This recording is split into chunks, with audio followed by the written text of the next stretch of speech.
Welcome to White Glove Reviews. In this video, we're going to take a look at the Boker Kalashnikov XL auto knife.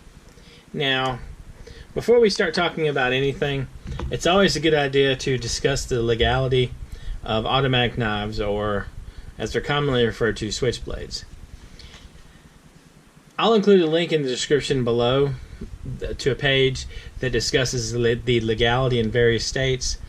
Just make sure you live somewhere where it's legal to own or carry one of these if you decide to buy or carry one of these knives. Because some places it's just like a fine or a slap on the wrist, that kind of thing. Other places it is a legitimate felony. So you don't want to get in trouble, like real trouble, for carrying a pocket knife. I still don't understand why. It seems like there are actually situations where auto knives, like switchblades, automatic knives, are treated worse than guns. But anyway, that's neither here nor there. Anyway, this is the Boker XL Kalashnikov, or Kalashnikov XL auto knife. And this is kind of a, I don't know what you call it. It's not a super expensive automatic knife. This one ran about 50 bucks from Blade Ops. I think that's where I got it from. And anyway, I'll include a link to this on Blade Ops if you want to check it out. Anyway, the knife itself, it's got an aluminum handle, and the blade is AUS 8 steel. And let me show you real quick. It has pretty strong action. I mean, it has a really good feel. It has a good feel when the blade pops out. And the button, the release isn't too bad. It's not too light of a press to open it, but it's also not super difficult.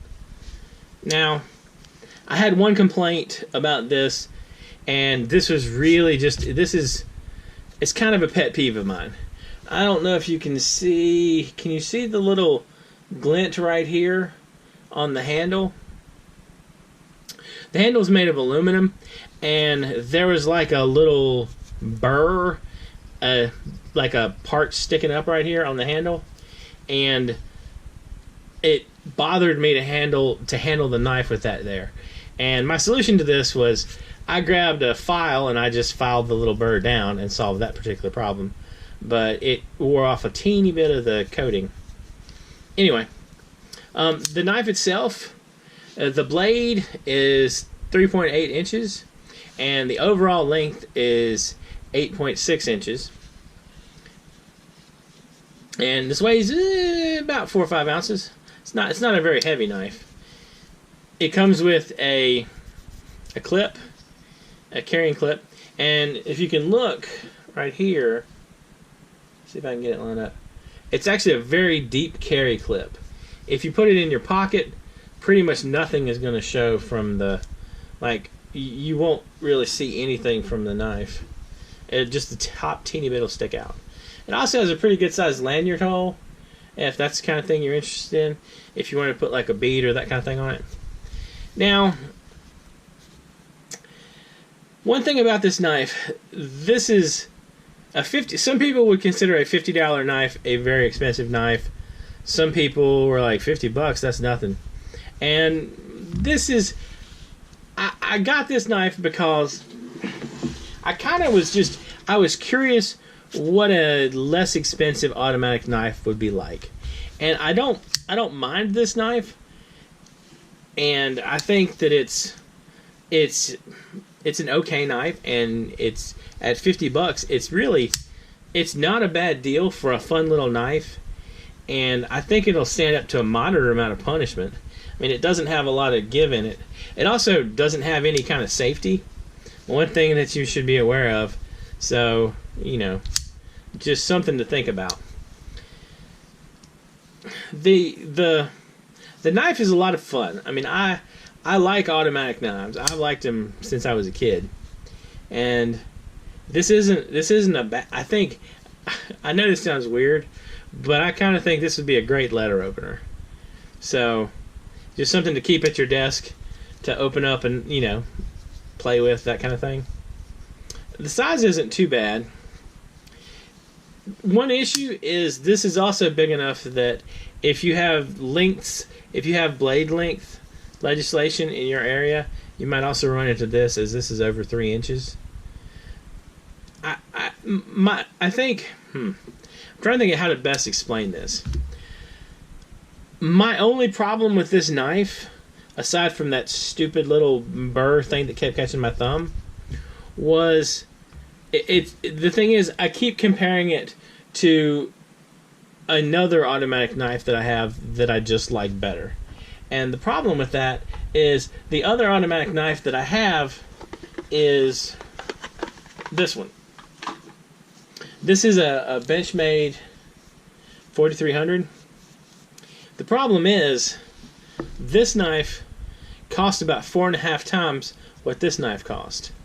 And this knife, it feels a bit better in your hand, and it feels a little bit more sturdy. The thing is, though, again, you can get 4.5 of these for the cost of one of these. So, I think if you're looking for a fun automatic knife to just carry around with you, this isn't a bad choice. I don't know if I would make this my everyday carry knife, but I do think it's a fun knife. And this actually might be the kind of knife, depending upon the age of your son or daughter, you might want to give them just to play with. I know it sounds weird to give a knife as a toy to play with, but I had a pretty rural upbringing, so that isn't that out of the question. But just, if you're looking for if you want to try an automatic knife and you're not sure if you're going to like it, you're not sure if it's really your deal, that kind of thing, something like this one, where it's $50 and it's a nice knife. I mean, it's not like a garbage Kmart knife by any stretch of the imagination. It's a nice knife. It's just it's more of a kind of getting to know you kind of knife, where you decide if you like automatics or not, and then if you decide you really, really like automatics, you can look around and pick an automatic that you could actually, that would be your everyday carry knife for, you know, the next 20 years, and, you know, you could basically keep forever. If you have any comments or suggestions, please leave a comment down below. If you've enjoyed this video, please like and subscribe. If you have any ideas for anything you'd like to see me review, also leave a comment down below. In the description, I will leave a link to this knife on Blade Ops for you to check out. I'll also check and see if there's any other places that are selling them that might have a better deal. And I will include a link to a web page that discusses the legality of automatic knives in various states. Now, even if you check and make sure that your state allows automatic knives, don't assume you're 100% safe, because certain cities, certain counties, certain municipalities, that kind of thing, they have their own little weird laws about knives. So be careful and double check on all that stuff. And if you're looking for a fun knife to just play with and see if maybe you like automatic knives or want to carry one, I think this isn't a bad place to start. Thank you, and I hope you have an excellent day.